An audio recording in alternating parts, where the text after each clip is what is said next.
Por muito tempo, ela foi a atleta cega mais rápida do mundo, com recorde alcançado nas Paralimpíadas de Londres, em 2012. Ganhou 8 medalhas em Jogos Paralímpicos, sendo 3 de ouro. Em mundiais, conquistou ao todo 12 medalhas, sendo 8 de ouro. Sem mais delongas, hoje o Podversa recebe a multicampeã mineira Terezinha Guilhermina. Meu nome é Rúbia Coelho, estudante da UFMG, e estarei conduzindo a conversa de hoje.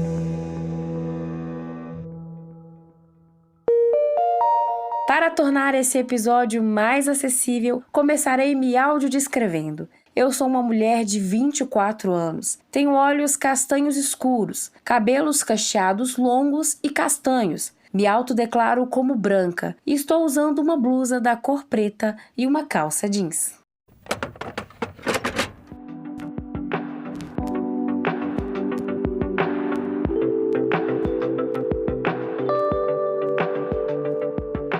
Seja muito bem-vinda, Terezinha. É um prazer receber você aqui no nosso projeto, viu? E para começar o nosso bate-papo de hoje, você pode se audiodescrever e se apresentar para o público que nos escuta? Quero primeiramente agradecer pela oportunidade de poder participar com vocês desse podcast. Eu sou negra, tenho cabelo loiro mechado, tenho 1,63 m de altura, peso 70 quilos, sou bastante musculosa, sou atleta de velocidade por 25 anos, sou deficiente visual, tenho retinose pigmentar, que é falta de células de luminosidade na retina, que é uma deficiência que eu tenho desde que eu me entendo por gente, devido ao fato dos meus pais serem primos e os meus avós também. Então eu sou de uma família de 12 irmãos, onde 5 têm a mesma deficiência que eu. O meu resíduo visual é bem comprometido, sempre foi. Sempre tive perda superior a 95% da visão e isso foi agravando ao longo da vida. Por isso, a classe a qual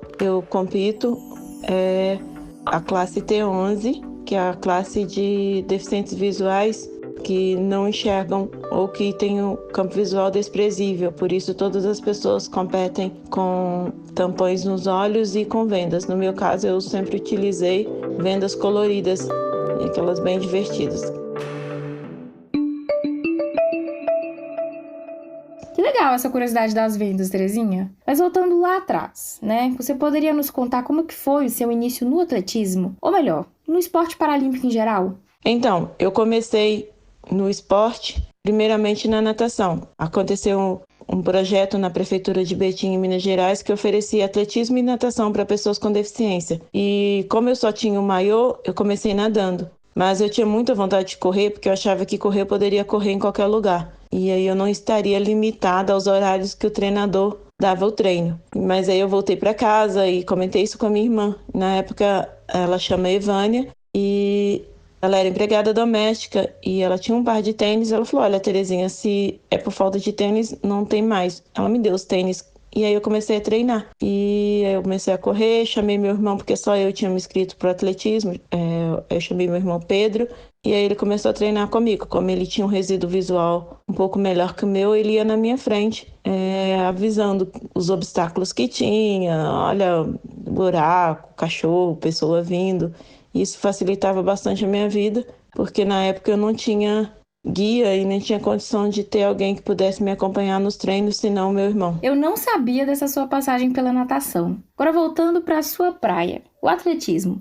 Muitas pessoas pensam que a sua ascensão dentro da modalidade foi muito significativa e potente. Alegam que a menina lá de Betim, que começou em 2000 a competir, já foi convocada para o Pan-Americano lá na Carolina do Sul, um ano depois, em 2001. Como que foi? Como que você se sentiu representando o seu país pela primeira vez em uma competição internacional? E ainda mais, faturando aquelas 3 medalhas que a gente sabe que você levou para casa. Conta pra gente. A minha decisão pelo atletismo foi uma decisão por uma carreira profissional. Então, eu me dedicava muito mais do que os demais atletas. Eu fui e sou extremamente disciplinada e focada. Isso veio como resultado. As medalhas, as convocações, me fez me sentir muito mais forte e com mais vontade de chegar mais longe ainda, de conquistar. Quando eu viajei para fora do país, eu acho que foi a emoção mais singular, já que eu nunca tinha nem saído de Minas Gerais,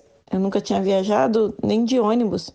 E aí eu viajei de avião, eu falava que o céu dos Estados Unidos era igual ao céu do Brasil, que não tinha tanta diferença.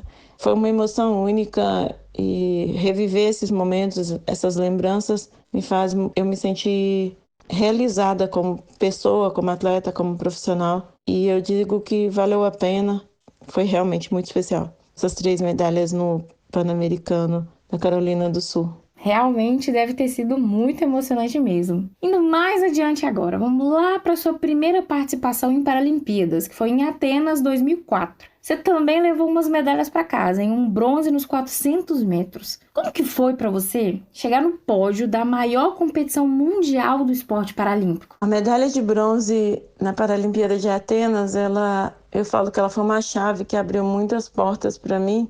E eu confesso que não fiquei tão feliz assim por ter sido um bronze. Eu só tive noção da grandeza do que era a medalha quando eu cheguei no Brasil e todo mundo me parabenizava. E aí eu vi que tinha vários atletas que tinham ido já em várias edições e não tinham ganhado medalha. Aí eu tive essa noção, porque até então eu fiquei muito mais brava por não ter ganhado o ouro do que feliz por ter ganho o bronze. Acho que a questão de ser exigente demais, perfeccionista demais, às vezes compromete a questão da emoção e a compreensão da grandeza dessa competição. Mas, sem dúvida que foi uma chave que abriu muitas portas para mim. Depois eu pude ter patrocínios e apoios e ser convidado para competir fora do Brasil em outras vezes. E realmente foi especial. E hoje eu tenho noção de ter sido medalhada em todos os Jogos Paralímpicos que eu participei. Realmente eu tenho muito que agradecer a Deus por ter vivido essa carreira tão vitoriosa. E põe vitoriosa nisso, hein, Terezinha? Mas olha, eu creio que um dos maiores sonhos de qualquer paratleta é disputar uma Paralimpíada no seu país. E em 2016 você teve essa oportunidade. Foi diferente competir em casa? A participação nas Paralimpíadas do Rio de Janeiro em 2016 foi a minha maior prova. Eu vivi todas as emoções naquela competição. E eu não, por mais que eu estivesse preparada mentalmente, espiritualmente, fisicamente, foi uma competição atípica para mim. Não só por ser no meu país, mas até então eu nunca tinha me lesionado. Eu tive o desprazer de viver uma lesão 4 meses antes da competição. Foi uma lesão grave. Eu tive ruptura total de um dos braços do reto femoral em maio, no evento teste das Paralimpíadas. E eu saí da competição de cadeira de roda. E eu tive que mudar totalmente o meu planejamento para treinar para essa competição. Até então eu estava treinando com 2 guias, que era o Rafael e o Rodrigo. O Rafael ia me guiar no 100 e no 200 e o Rodrigo ia me guiar no 400. E eu tive que mudar meu planejamento porque eu não poderia mais estar treinando tanto devido à lesão. Embora eu tive um tratamento excepcional com a equipe de fisioterapia do CPB, e tanto que eu vou conseguir competir as 3 provas em setembro, eu acabei tendo o meu resultado nesse sentido comprometido por causa dessa lesão. Eu fiquei 16 anos na minha carreira sem me machucar. Me machuquei no ano mais importante e tive uma desclassificação, coisa que eu nunca vivi na minha vida até então. No Mundial de Doha, eu me lancei na frente do guia, pronto de passar na linha de chegada rolando, e eu fui desclassificada porque eu estava na frente do guia na prova dos 100 metros. Queimei a prova do 200, ganhei o bronze nos 400, fui para o revezamento, ganhei a prata. Então foi assim um mundo de emoções.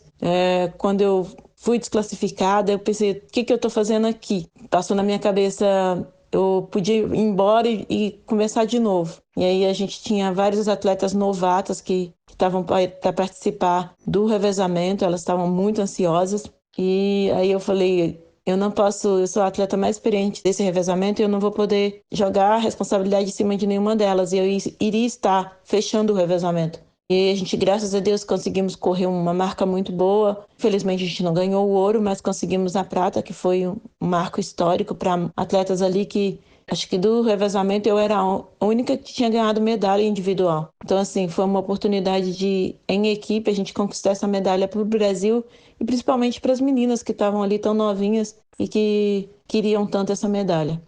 A gente viveu muita coisa ali no Rio, mas eu acho que o momento mais singular foi quando eu queimei e o estádio inteiro me aplaudiu de pé. Aí eu vi que heróis também erram, né?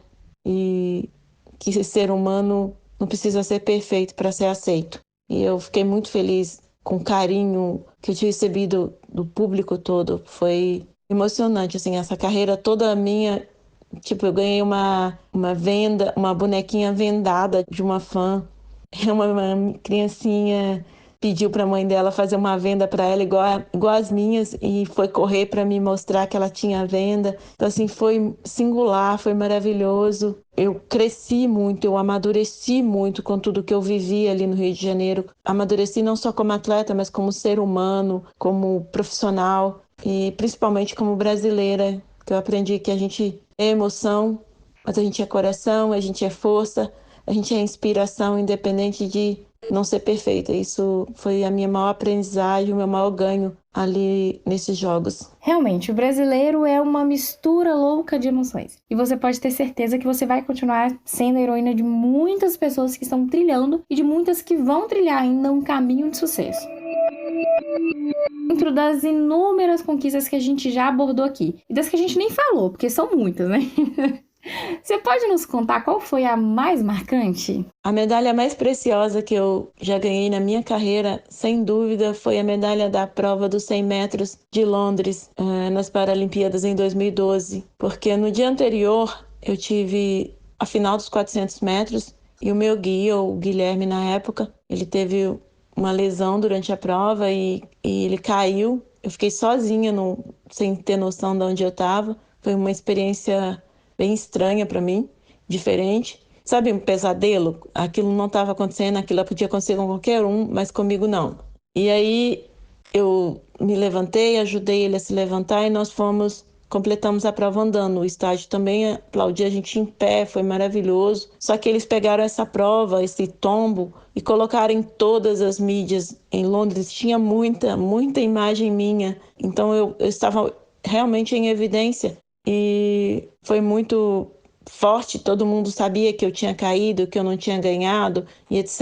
Então todo mundo comentava e se aproximava da gente falando com aquele tom de pena. E aí eu lembro que eu falei com o Guilherme assim: olha, Guilherme, hoje nós vamos jantar com os russos. Caso eles falarem alguma coisa do tombo, a gente não vai entender mesmo, então passa batido.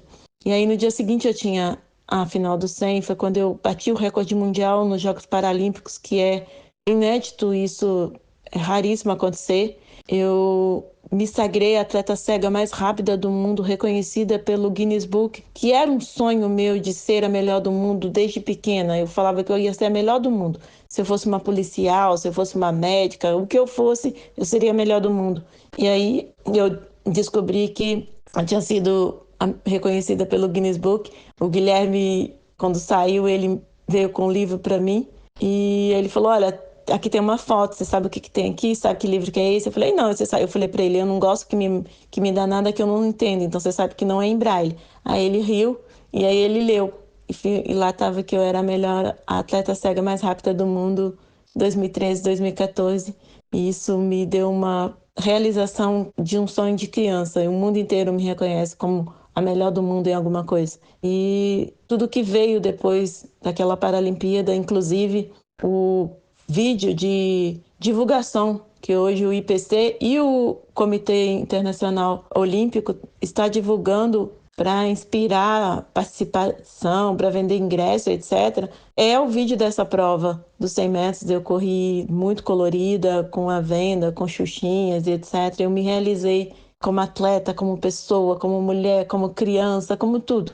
E foi muito especial para mim. Bacana demais, Terezinha. Partindo agora para uma parte mais técnica da nossa conversa. Você pode nos explicar um pouquinho mais sobre as modalidades do paraatletismo que são propostas pelo Comitê Paralímpico Internacional? O esporte paralímpico, ele oportuniza aos atletas que têm alguma deficiência competirem nas condições mais próximas do igual ao adversário. Então, se une de acordo com o esporte e com a deficiência, eles dividem de acordo com o comprometimento. No caso da natação, eles priorizam essa divisão através do comprometimento. Então, é possível se ver na piscina alguém nadando com uma amputação e outra pessoa com uma paralisia cerebral com o corpo inteiro íntegro, visualmente falando.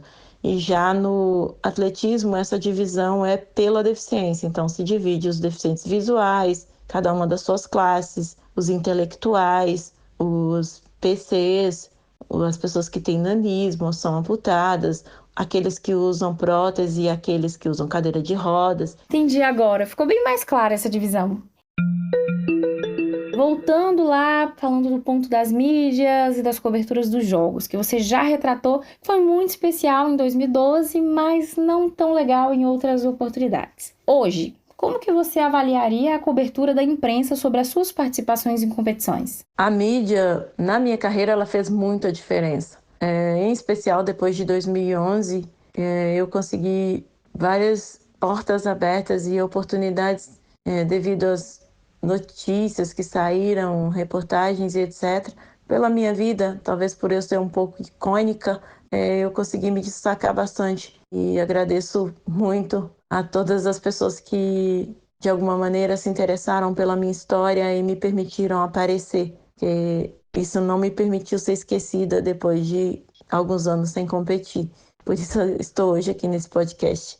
Eu sou conhecida mundialmente no cenário internacional pela personagem que eu me tornei dentro da pista.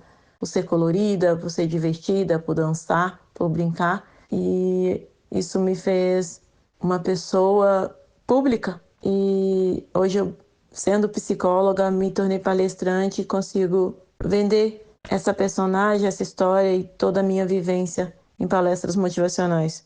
Agradeço muito a Deus e a cada pessoa que participou comigo nessas reportagens. Pô, que legal esse casamento atual da sua nova carreira com a sua trajetória de conquistas enquanto atleta. E hoje, sim, já numa posição consagrada, olhando lá para trás, você consegue listar quais foram os principais desafios que você enfrentou durante a sua carreira esportiva? Para mim, o maior desafio e a maior dificuldade que eu tive com relação à minha carreira foi a questão financeira. No início da minha carreira, nos primeiros 5 anos da minha carreira, eu tive muita dificuldade para ter um guia que pudesse me acompanhar nos treinos, de ter uma alimentação adequada, tênis adequado, sapatilha, etc., porque eu não tinha patrocínio. Os recursos que eu conseguia era através de competições de corrida de rua, então eu corria rua e eu era uma velocista que não podia se dedicar exclusivamente à prova de velocidade, o que me deu um condicionamento físico diferenciado, porém atrasou um pouco os resultados. Atualmente, o atletismo paralímpico ele é uma das modalidades mais populares do Brasil e também é responsável por grande parte das medalhas nas competições internacionais. Ele tem um papel social que é muito importante, né? Frente à realidade de pessoas com deficiências em todo o Brasil e no mundo. Como você avalia esse papel do paraatletismo brasileiro? E o que você acha que mudou em comparação com a realidade que foi enfrentada por você lá no início da sua carreira? O atletismo, quando eu comecei, a gente não tinha pista de tartan, de borracha em lugar nenhum. A gente tinha que treinar no asfalto e competir na borracha, na terra. Hoje é impensável uma prova acontecer numa pista que não seja emborrachada e da melhor qualidade no Brasil. E isso, graças a Deus, devido aos resultados e aos muitos praticantes que surgiram. No início eu treinei muito na rua, hoje não há mais essa necessidade, a gente tem pista nas proximidades da grande maioria das pessoas, dos atletas que querem fazer, além da possibilidade de projetos no paraatletismo serem mais fáceis de serem desenvolvidos, já que todo mundo, de certa forma, anda e daí para correr é um passo, né? Enganchando já nessa evolução do atletismo levantada por você agora, como que você percebe o atual cenário do esporte no Brasil, assim, de uma maneira geral? O esporte no Brasil hoje pode ser considerado, sem dúvida, uma condição de país de primeiro mundo. A gente tem hoje praticantes de esporte, praças de esportes em vários lugares, o que motiva muitas e muitas pessoas a estarem praticando, seja uma caminhada, uma corrida ou pedalando. E isso traz saúde para o país, traz resgate de condição vulnerável para os adolescentes, para os jovens. E, além do mais, a gente sempre diz que é uma possibilidade de integração. Quem quiser fazer amigos, faça esporte. geralmente a gente não faz sozinho, então é uma possibilidade de união, de unidade grande, não só para torcer, mas também para praticar. E nós estamos deixando de ser o país do futebol para ser o país do boxe, do karatê, do judô, do tênis e dos esportes paralímpicos. Isso é maravilhoso e é graças a políticas e uma visão diferenciada e estamos conquistando dia após dia. Ainda dentro dessa discussão de investimento, cobertura midiática, visibilidade social, como que você pontuaria ali as diferenças e as semelhanças entre o cenário de atletas e para-atletas no Brasil? As diferenças entre o esporte paralímpico e o esporte convencional não está só no âmbito das necessidades especiais dos atletas paralímpicos, infelizmente. As oportunidades são diferentes, as oportunidades de praticar esporte mesmo, as oportunidades de executar com primazia, já que às vezes o esporte paralímpico exige algum equipamento que é muito caro para você conseguir fazer o seu trabalho enquanto atleta paralímpico com eficiência, por exemplo, um atleta guia, uma prótese, uma cadeira de roda, e isso impede algumas pessoas de chegarem no topo. Essa é uma das diferenças. O atleta convencional, ele é muito mais ele por si só, o que não diminui as suas dificuldades, já que a competitividade é muito maior. Porém, a mídia tem mudado isso, mas ainda se mostra muito mais esporte convencional do que esporte paralímpico. E isso dificulta muito para a gente, enquanto atleta paralímpico, conseguir patrocínios nos patamares dos atletas convencionais. Graças a Deus, a gente tem políticas públicas que oportunizam no Brasil a gente ter bolsas atletas governamentais no mesmo valores que os atletas convencionais, respeitando as nossas especificidades de classe e etc., valorizando exclusivamente a nossa competência e posição. E isso é graças a muito esforço, muito trabalho que valeu a pena. E a gente vai chegar lá. Eu fico na torcida que a gente chegue a estar de igual para igual em todas as situações. Nós do Podversa também acreditamos, Terezinha, e nós vamos seguir nessa luta junto com você. Pensando no futuro, o que você espera da participação do Brasil nos Jogos Paralímpicos desse ano? E do atletismo, assim, especificamente, né, sua área? Acredito que vai ser sucesso, sem dúvida, os Jogos Paralímpicos de Paris 2024. Eu já estou na torcida, só de pensar. E o para-atletismo, sem dúvida, vai surpreender. A gente está com excelentes atletas aí se despontando. E, sem dúvida, que vai ser, de novo, histórico o nosso quadro de medalhas. E que seja assim mesmo. Já estamos encaminhando para o final da nossa conversa e a gente quer voltar a explorar novamente um pouquinho das suas histórias e das suas conquistas. Mas pensando também no futuro. Quais são os planos para o futuro? Você pretende seguir atuando no esporte paralímpico? O que mais a gente pode esperar aí pela frente? O esporte jamais vai sair da minha vida. Eu me formei como psicóloga, eu atendi e atendo. Estou disponível para continuar atendendo atletas, treinadores, equipes, pessoas que querem fazer algum tipo de esporte, pessoas que têm algum tipo de trauma com o esporte. Eu gosto muito da psicologia clínica, tenho uma visão um pouco diferenciada do perfil de psicólogos esportivos. Eu prefiro atender o ser humano como um todo. Como atleta, isso traz uma experiência única para os meus pacientes. E eu também sou palestrante motivacional, corporativa, faço palestras com diferentes focos, conquistas, superação, inspiração e etc. E estou aqui para continuar contribuindo com cada pessoa que quer ser melhor a cada dia, dentro do que eu puder fazer. Estou aqui para trabalhar para isso, dentro e fora do esporte. Por fim, minha conterrânea, eu acho que eu posso te chamar assim. Eu também sou natural aqui de Belo Horizonte, da região metropolitana de Belo Horizonte, na verdade. Então, assim, somos conterrâneos.